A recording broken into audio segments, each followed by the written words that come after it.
Okay, Scott Stevens is an award-winning television weatherman who a decade ago began investigating claims by Lieutenant Colonel Tom Bearden that North America was being subjected to full-time weather modification. Now the White House science czar admits they're doing it.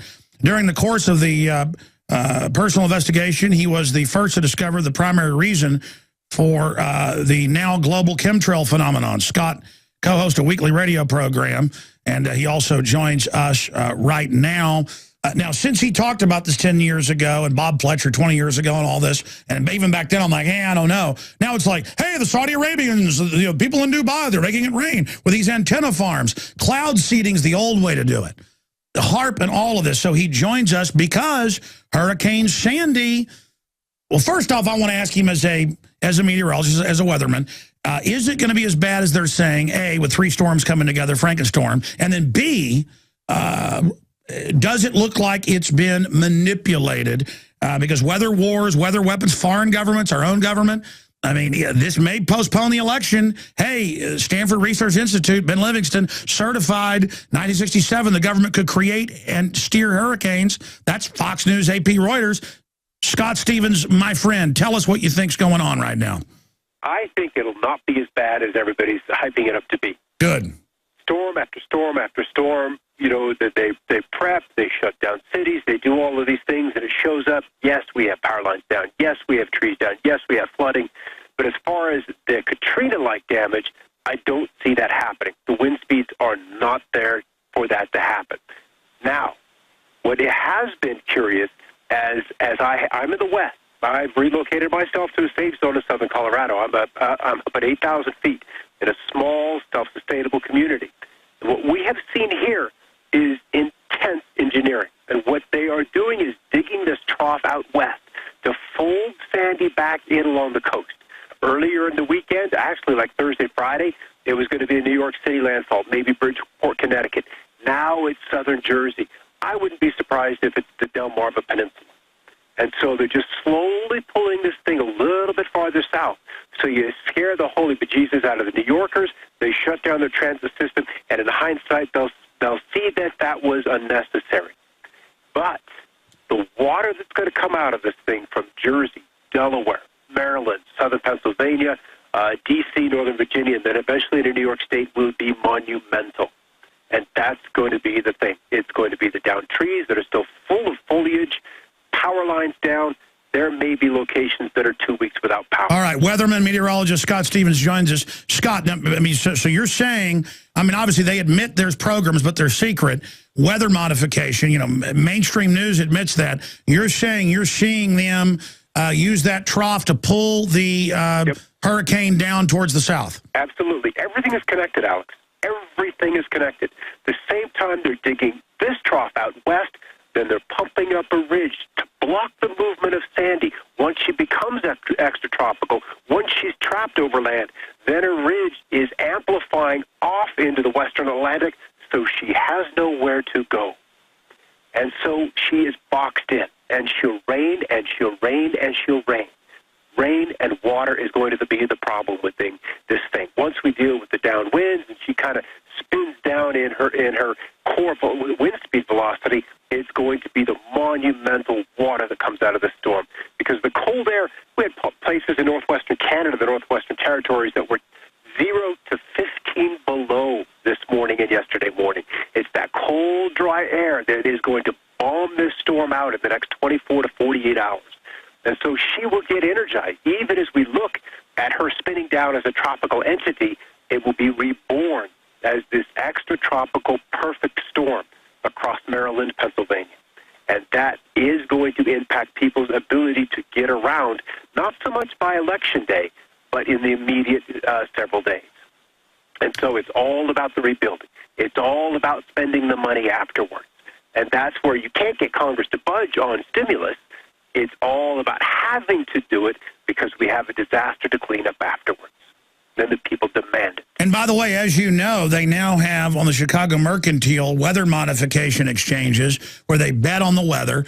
You can literally pull up, no exaggeration, thousands of articles admitting all the other governments that are controlling their weather. But then they say, oh, but we're not doing it. But they admit they've got programs, but that it's just secret. How much weather modification is going on? How does the persistent condensation trails, known as chemtrails, how does that tie into it? I think they are used, I know they are used as markers. When you're going to lay down an energetic change, whether you're using HAARP, whether you're using scalar, whether you're using the Oregon energy, I don't care what tool you're going to use. You need to gauge the efficacy of whatever button you've pushed. And so once you've pushed the button, you need to know what that zone, what so that it's like when they put ink into your a vein to track where blood's going in your body, or when they put a radioactive substance in to have markers on tumors. Exactly. It's like laying a light wire or a string across a stream of water that's flowing, and then you can see how that stream undulates. Then you can gauge where the eddies, where the currents are, and these are powders, and you can see so how it's gun sights. They're using the aluminum dioxide, barium salts as gun sights, basically, for their antenna arrays. And then once you've sighted the gun, you pull the trigger, you see how those chemtrails respond to that addition of the energy. You lay down the grid, apply your electromagnetic solution, observe, and then you go out and remeasure. So it is a continual program. Once they began in the 60s, it's never ended. And people are so excited that chemtrails are a recent thing. Oh, middle 90s, they exploded. That's crap. It's been going on since the 60s. The earliest pictures I've got are 1976. Well, I agree with you, but it did explode in the 90s, though. I mean, it went from testing to full operational. While we fight to retain our liberty, while we fight to expose globalism, we have to realize we're talking about a very powerful combination of power. Renowned author and expert Joel Skousen breaks down the globalist plan to shut down America and stage a new world war. In one day, America will go from day to night. And if you haven't prepared in advance, there's not enough time to prepare in 24 hours, even if you saw it that early. Coming to the Infowars in November is our new documentary film presentation. Strategic relocation is a systematic way to think strategically in the future about how do I safeguard. Joel Skousen, Strategic Relocation. The freeways are going to be crowded, they're going to run out of gasoline, they're going to run out of food, and then they're going to start to go north and south of those freeways. Joel Skousen is renowned as one of the world's foremost experts in strategic relocation and the securing of your home. We talk about natural disasters, the health environment, we talk about pollution, the water quality. My personal experience about being in every one of these states. Government is digging in for the organized, incremental collapse of society and world war. The U.S. isn't building huge underground bases and bunkers because of some terrorist threat. They know that a massive nuclear attack is coming. They want that attack to come. Most people won't even be ready and won't be able to get out of town when any of these nuclear weapons fall, because there'll be absolute panic. There is no preparedness without strategy. What I tell people is that you do have time. Prepare wisely in advance. This Christmas, give the gift of preparedness. Strategic Relocation, the film, with Joel Skousen and Alex Jones.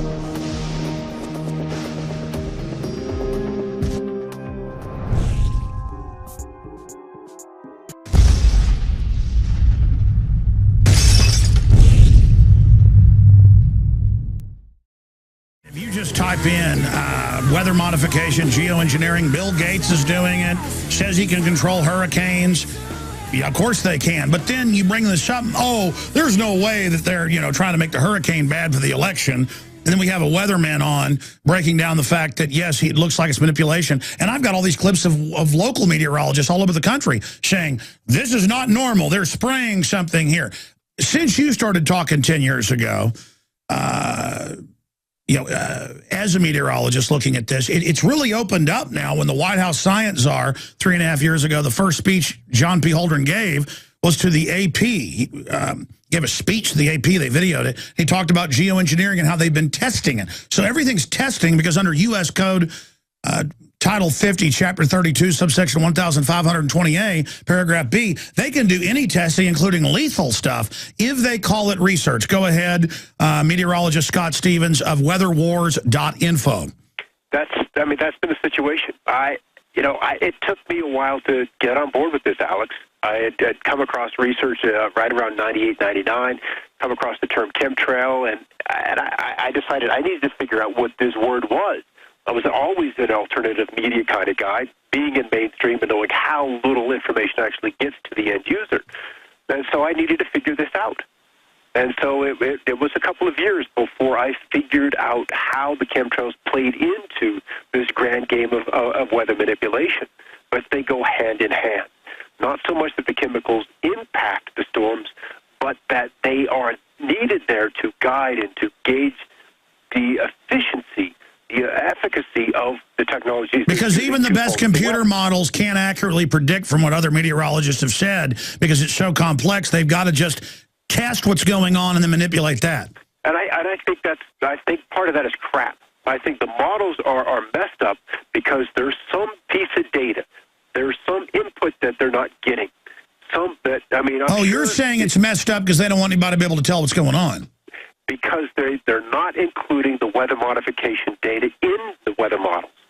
If that data was included in the models, then we would have an exceedingly accurate forecast. You could have your forecast for next Friday emailed to you on your iPad or your phone and have it so accurate it would be stunning. But they're manipulating it so you can't. No, they're saying they can't do it now. But it's because of this modification. And so even today in 2012, weathermen are no more accurate than they were in 1980. That's what's disturbing. And that's what had me, deep in this research and willing to go down this rabbit hole, because I did not like getting up in front of an audience and having to apologize for a busted forecast. And I needed to know why these forecasts were wrong time and time again.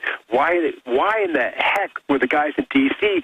flubbing it up? Well, let me just stop you for a minute. We've got a London Guardian article up from July. It says U.S. geoengineers that spray sun-reflecting chemicals from balloon experiment in New Mexico will try to establish the possibility of cooling the planet by dispersing sulfate aerosols. So now they're introducing it in literally hundreds of articles a month, like they're just now inventing it. When it was 67, certified by the U.S. government, declassified in 2006. They could create hurricanes with only about 10 aircraft, but punching it back up, they show that corona around the sun that we see when they're chemtrailing constantly. There it is. So we're back to problem, reaction, solution.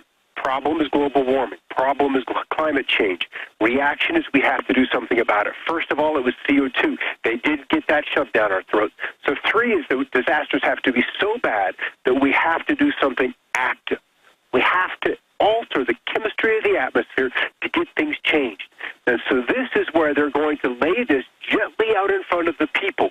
This agenda has been laid out, and to be honest with you, Alex, I believe they are flabbergasted that they've been able to do this blatantly and in for 4 decades without us being none the wiser. Sure, they're now putting cameras all over the place in the new streetlights where I live, and no one cares. I mean, most people care, but they believe they have no power.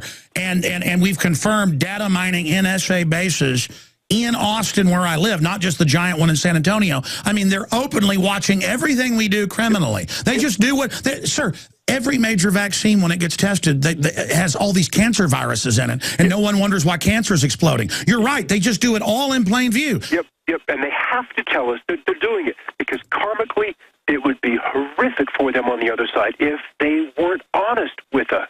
And they are honest. That's right. They have these weird metaphysical rules, whatever you want to call it. Look at this article. This is the National Institutes of Health. Saccharin and aspartame compared with sucralose induce greater weight gain in adult Worcester rats and similar total caloric intake. I mean, they've always known aspartame. And so how many skinny people do you see drinking diet sodas? You don't. You see giant fat people doing it. And there's a reason. But my point is they're killing us. It's sick. Well, and I don't think this is the kill shot, again, because karmically, metaphysically, the cost is too great for them for the thousands of lifetimes afterwards. They will wait for the planet to do it. I believe there is a kill shot coming. You know what's funny? I don't believe in all that, but the globalists, it's funny you say that, Ted Turner and others, they do. They're obsessed with it. And you have to understand how they think so you can see how they play the game. And once you understand that, then you see that they will weaken the population, but they won't pull the trigger.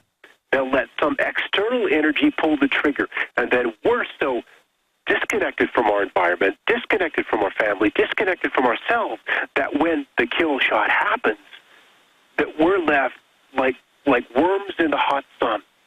Wow. And we're unable to find our way into a stable, suitable, and healthy environment. That's right. And then they always get to be the saviors, though, from whatever problem they've lined up. They tee up the ball, but then let something else hit it. Exactly.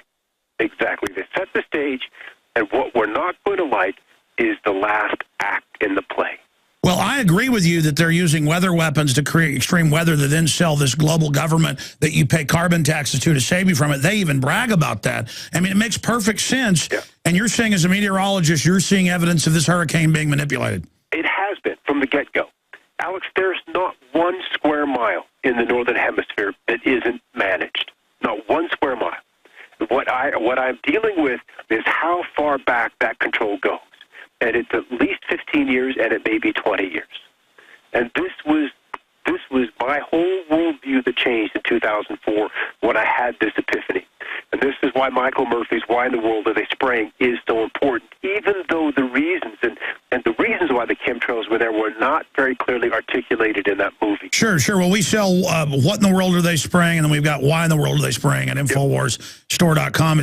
I mean, I started making a chemtrail film 5 years ago, and there was so much evidence and so many patents and so many admissions under scientific names that I never even got it done because it was just ridiculous. That was me. I started in 2008, and there was just so much to do. And I had made some investments in the metals. And then when the whole economy went to toilet in 2008, they crashed the metals prices. I wasn't able to leverage what should have been a bonanza, into this film. Well, listen, we're basically out of time. I want to get you back on in the near future to break down more as a meteorologist what you see coming up. Alex, we've got so much to talk about. But we've got about a minute or so left here, Scott Stevens. You're saying it is being manipulated and controlled, but that it's going to be some flooding, but not that bad. It's just another way to soak the economy. It's another way to soak the economy, and we're bankrupt, so how are we going to repair it? That's really what the big disasters that are imminently down the road we're going to be faced with. Is how do we fix this when we have no money? And we're under Agenda 21 meant to shut down our industry. But I am seeing people starting to wake up. Are you seeing that? Yep, it's happening. It's happening. Subscribe to me at Weather Wars on YouTube. Find me on Facebook, and we'll get this to go viral so we finally have a global discussion. Weatherwars.info is a great site. There we go. All right, thank you so much. Alex. Thank you. We'll talk to you soon. There he goes. Okay, I'll be back tomorrow, folks. Lord willing, 11 a.m. Central, 12 noon Eastern, with the big 3-hour weekday show. If your local station isn't carrying it, hey, give them a ring. A lot of stations pick up the Sunday show and end up picking up the weekday show. That's quite frankly one reason I started doing this Sunday show 6 years ago, to get our foot in the door with a lot of stations. Look, I wish this stuff wasn't true. But if you research it, sometimes it's not as bad as we think, but most of the time it's worse than we think. And I wish that wasn't the case. I got 3 children. I got a wonderful wife. I got a great family. I don't want all this to be happening. But you got a scientific technocracy that thinks they're God with unlimited tax money from us, with a bunch of crazy scientists, eugenicists, population reductionists. Great job to the crew. And again, Lord willing, 11 a.m. tomorrow, Infowars.com is the website, prisonplanet.com, and we're also streaming video at prisonplanet.tv. Retransmission starts now. The free podcast is, again, at Infowars.com in the Alex Jones Radio Show section. Visit Infowars.com and prisonplanet.com. When you're on the site, you can also tune in 24 hours a day to my daily radio broadcast. There's also a free iPhone app to listen to the syndicated radio show when and where you want.